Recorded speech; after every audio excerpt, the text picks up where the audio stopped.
안녕하세요. 예, 김경입니다. 예. 먼저 몇 가지 혹시 강의 계획서 받으셨나요? 예, 강의 계획서를 가지고 설명을 잠깐 드리겠습니다. 한 6가지 정도로 말씀드릴 텐데요. 자, 첫 번째는 제 소개입니다. 제 소개는 오른쪽에 이제 나와 있고요. 예, 제가 이제 연대에서 석사하고 박사 과정이고요. 예, 지금 노무 강의는 10년째 하고 있습니다. 10년째 하고 있고요. 그 다음에 그 왼쪽 제일 위에 왼쪽에 보시면 QR 코드가 하나 있습니다. 그게 이제 카카오톡 제 질문 QR 코드입니다. 그래서 그 질문하실 분들은 거기 질문 그 QR에다가 하시면 되고요. 전화번호는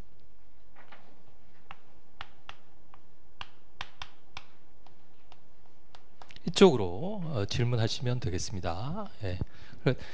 뭐 전화로 받는 건 아니고요. 카카오톡으로 하셔도 돼요. 하시면 됩니다.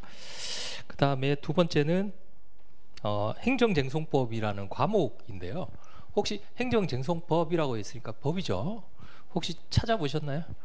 예, 법 찾아보는 사이트는 법제처라는 곳입니다. 법제처 가셔서 뭐 행정쟁송법 찾으시면 검색 없습니다. 이렇게 나옵니다. 행정쟁송법은 단일한 법이 아니에요. 그럼 행정쟁송법의 상위 개념이 있겠죠. 상위 개념이 뭐냐면 행정법입니다. 그럼 행정법을 한번 쳐보시면 검색 없습니다. 행정법이라는 법도 없어요. 행정법은 뭘 말하는가? 자, 행정법이라는 것은 국가와 우리 같은 개인, 국가와 개인 간의 관계를 규율하는 모든 법이 행정법입니다. 행정법이 몇 개나 되느냐 하면 한 1000개 정도 됩니다. 1000개 아시겠죠? 그럼 국가하고 나하고의 관계를 규율하는 법이 행정법이에요. 그럼 국가가 나에게 일정한 행위를 했어요. 일정한 행위를 했습니다. 그럼 참으면 되는데 그 행위가 잘못됐다, 위법하다 라고 한다면 어떻게 해야 됩니까? 국가를 상대로 뭔가 권리구제를 해야 되겠죠. 그래서 이걸 권리구제법이라고 합니다. 그럼 권리구제법도 단일한 법이 아니에요. 여러 가지 법이 합의 권리구제법이에요. 그 중에서 가장 중요한 권리구제에 관한, 행정에 관한 작용에서 가장 중요한 권리구제에 관한 법이 행정소송법과 행정심판법입니다. 여러분들은 뭐 노동법 조금 공부하신 분들은 노사관계에서 문제가 생기면 어디로 가요? 진노위로 가죠. 진노위도 행정청입니다. 아시겠죠? 중노위로 가요. 중노위도 행정청입니다. 진노위에서 중노위로 가는 것을 행정심판이라고 합니다. 그걸 규율하는 법이 행정심판법이고요. 그 다음에 소송으로 가는 것은 행정소송법이라고 합니다. 그럼 심판법과 소송법을 치면 나와요. 아시겠죠? 그럼 심판법과 소송법을 합쳐서 뭐라고 부르냐면 행정쟁송법이라고 부릅니다. 즉 행정쟁송법은 단일한 법이 아니라 교수님들이 부르는 용어예요. 아시겠죠? 그럼 우리 시험 범위는 행정법이 아니라 행정심판법과 행정소송법이에요. 서점에 가셔서 행정법 책을 이렇게 꺼내셔서 심판법과 소송법만 우리 시험 범위라고 생각하시면 돼요. 그러면 어떤 분이 선생님 그러면 행정법 처음부터 끝까지 쭉 읽으면 됩니까? 읽으실 필요 없죠. 그 중에서 뭐만? 심판법하고 소송법만 우리 시험 범위라고요. 아시겠죠? 그런데 심판법하고 소송법만 시험 범위이지만 앞부분 있죠? 아마 책의 앞부분이라고 있어요. 그걸 행정법 총론이라고 합니다. 총론 부분도 조금 알면 나중에 고득점 받는데 도움이 된다 라고 해서 그럼 행정법 총론 조금, 심판법, 소송법. 그럼 심판법과 소송법은 분량이 어떻게 되느냐? 소송법이 80, 심판법이 한 20 정도 됩니다. 아시겠죠? 그래서 총론, 심판, 소송 이렇게 돼 있다라고 알아두시면 되겠습니다. 제 책도 그렇게 되어 있습니다. 아시겠죠? 그러니까 행정쟁송법이라는 것은 그런 과목이다. 자, 세 번째는 이제 강의 계획서 설명해 드릴 텐데요. 강의 뭐 0기부터 3기까지 진행된다는 건 여러 번 들으셨죠? 저 같은 경우에는 1번부터 7번까지 진행이 됩니다. 1번은 뭐냐면 인문 특강이에요. 거기 시간이 잘못 나와 있습니다. 시간이 2시부터 6시까지가 아니라 7시부터 10시 반까지입니다.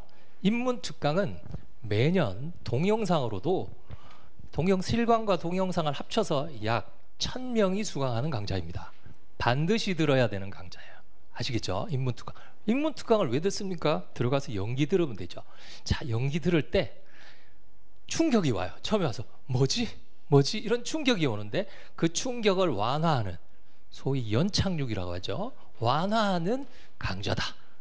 완화하는 강좌지만 굉장히 기본에 충실해야 되는 것이기 때문에 꼭 들으셔야 되는 강의입니다. 그래서 혹시라도 시간이 되시면 9월 12일 날 저녁에 강의를 수강을 하시고, 시간이 안 되시더라도 개강 전에 반드시 동영상으로 수강하셔야 돼요. 반드시입니다. 아시겠죠? 이게 첫 번째 하실 일입니다. 그 다음에 두 번째는 연기부터 시작해서 쭉 갑니다. 특징이 간단하게 말씀드릴 특징은 연기는 역시 기본 강의이죠. 기본 강의로 기본서로 공부를 하게 됩니다. 원래 혹시 뭐 시험 문제를 보시거나 아니면 카페에 들어가 보시거나 행정쟁송법이 뭐 난리가 났죠. 난리가 난 이유는 뭘까요? 난리가 난 이유는 딱 하나입니다. 전형적인 문제가 나오지 않았기 때문에 그런 거예요. 전형적인 문제, 늘 풀어보던 문제, 늘 사례집에서 봐왔던 문제, 그런 문제가 아니기 때문에. 그러면 뭘 열심히 해야 됩니까? 기본 이론을 열심히 해야 돼요. 나중에 쓰신 분들 보시면 알겠지만 집에 와서 보니까 모르는 게 하나도 없다라는 거예요. 찬찬히 생각해 보면 다 아는 문제예요. 그런데 시험장에서는 본인이 봐왔던 그런 전형적인 문제가 아니기 때문에 긴장을 하게 되고 문제가 길면 또 긴장을 하죠. 그러니까 그 문제를 보면 답이 안 보이는 거예요. 근데 돌아서 찬찬히 생각하면 다 아는 거예요. 아시겠죠? 그래서 제일 중요한 게 뭐냐? 연기 강의예요. 앞으로는 계속 계속 문제만 계속 돌려가지고는 절대 좋은 점수를 받을 수 있는 그런 패턴의 문제가 나오지 않습니다. 이미 이 정도로 난이도가 올라가 버리면. 작년에 행정쟁송법이 난이도가 작년에도 어려웠다고 그랬습니다.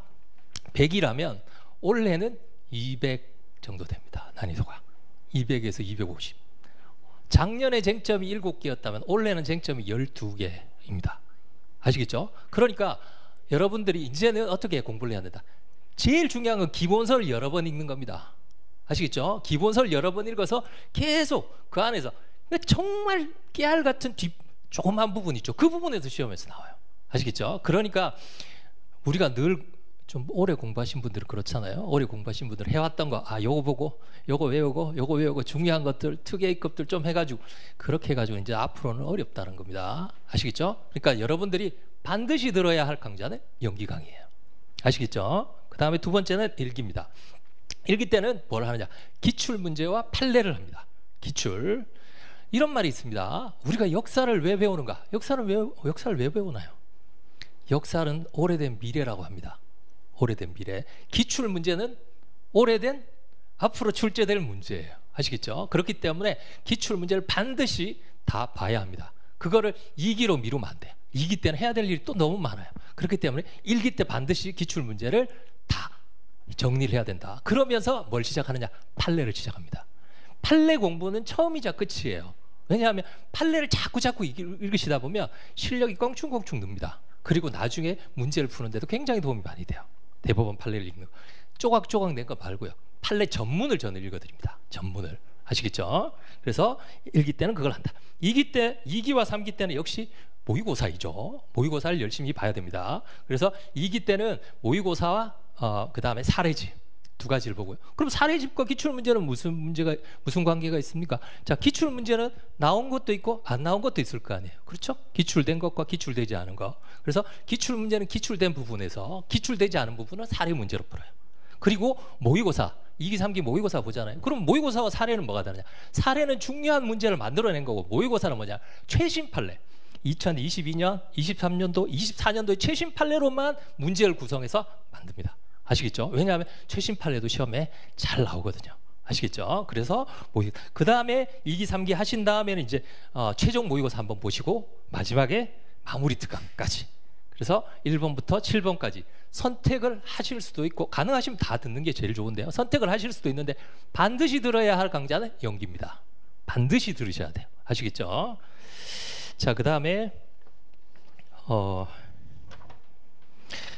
그 나머지 부분은 뭐 천천히 한번 읽어보셔도 되겠고요. 그 다음에 제 책이 이제 곧 출간이 될 겁니다. 연기 강의 교재가 160페이지입니다. 160페이지. 여러분들 시험 과목 중에 160페이지 기본서인 책 없으시죠? 160페이지 안에 그것만 봐도 충분합니다.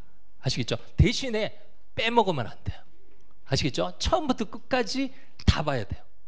그래야 원래 시험처럼 난해하고 어려운 문제들을 아시겠죠? 정복할 수 있습니다. 자, 그 다음에 뭐 공부 방법, 네 번째는 공부 방법 물어보시는데요. 제일 중요한 것은 일회독입니다.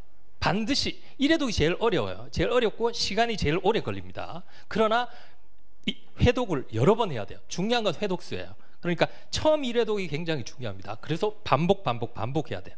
법학은요, 실력이 이렇게 늘지 않습니다. 한동안 왜 이리 안 늘까? 그러다가 어느 날 보면 이렇게 돼 있어요. 법학은 이렇게 계단식으로 실력이 늘어요. 그렇기 때문에 이 과정을 잘 견디셔야 됩니다. 아시겠죠? 계단식으로 간다. 예, 그래서 단계적으로 실력이 상승하고요. 그리고 행정법은 아까 제가 말씀드렸죠. 행정법을 넓게 공부하실 것이 아니라 심판소송법을 열심히 하시고 그 다음에 앞 행정법 총론 부분은 제가 정리해드리는 내용만 보시면 돼요. 그것만 해도 충분합니다. 아시겠죠? 그 다음에 다섯 번째, 강의 준비는 제가 말씀드린 9월 12일 날 진행하는 인문특강 꼭 들으셔야 됩니다. 실강으로 들으시건 아니면 동영상으로 들으시건 꼭 들으셔야 돼요.